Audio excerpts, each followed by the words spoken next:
Hello, everybody, and welcome back to XOXO Alex. I am so excited to read today. So let's get roasty, toasty, and cozy today with story time. Today we are reading Oona and the Shark. I am so excited. Let's get started.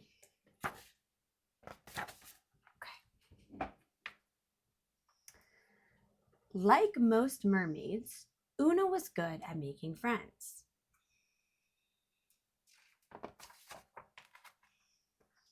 Otto was her friend. The pelicans were her friends. Even the hermit crabs, who weren't exactly friendly, were her friends.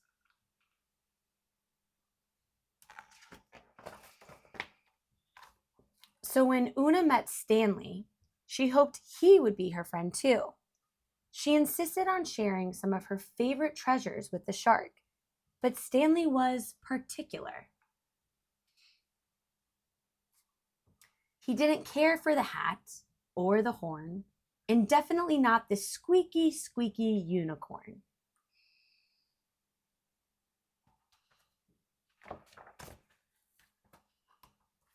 Oona was an inventor, and like most inventors, she was eager to show off her latest creations to her friends.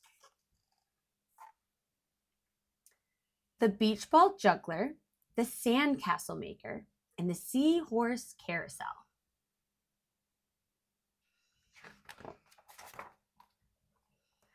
But Stanley was too busy with his seashell collection to pay her any mind.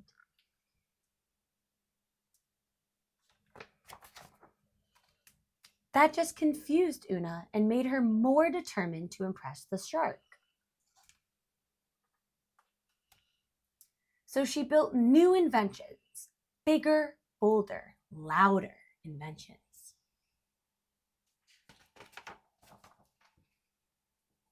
Oona built inventions that hopped, inventions that chopped, and inventions that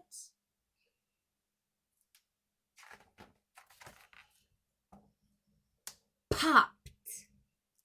But all that noisy happening and chopping and popping just made Stanley angry. By and large, mermaids are stubborn, and Oona was no exception. So what she did next was exactly what any other mermaid would have done under the circumstances. She threw a party. Who doesn't love a party? It looks like Stanley doesn't love a party. Stanley, that's who doesn't love a party. Understandably, Oona's feelings were hurt, but Oona knew, as mermaids do, that she was magical. And if Stanley didn't want to be her friend, she would still be magical. Oona dove off her rock and swam to the bottom of the ocean floor. It was peaceful and quiet down there, with the jellyfish and the sea turtles.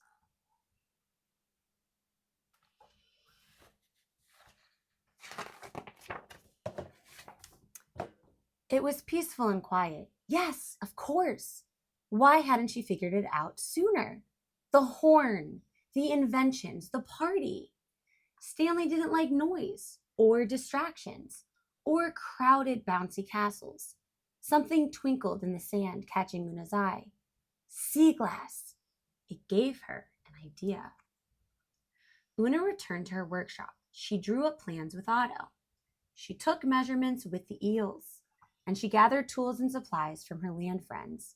By the light of the lantern fish, Oona worked late into the night.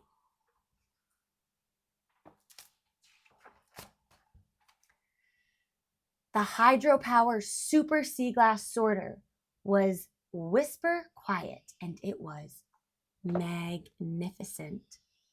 Oona set up her brand new invention near Stanley's Cove, and without saying a word, she began feeding the machine.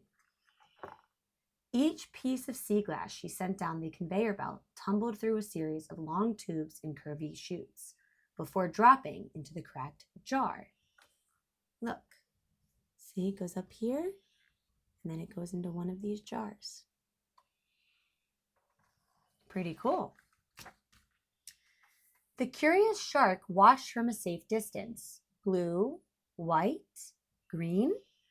Stanley swam a little closer to get a better look. Blue, white, green.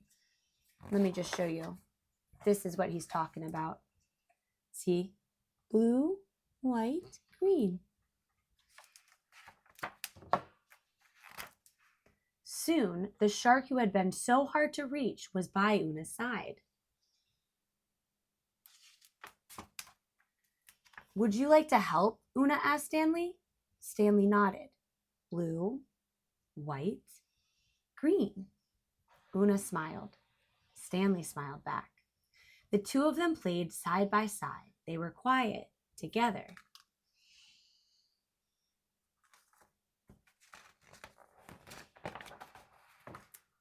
And together they had fun. And that is the end of the book.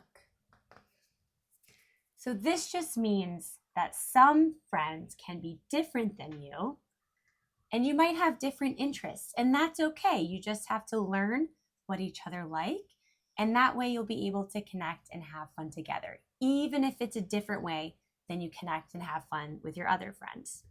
Everybody is unique and different and likes different things. And in this case, Stanley the shark just liked quiet, and he liked organizing his seashells. And so they found something that they could do together. I hope you enjoyed that book, and I will see you next time for story time. Bye-bye. Mwah.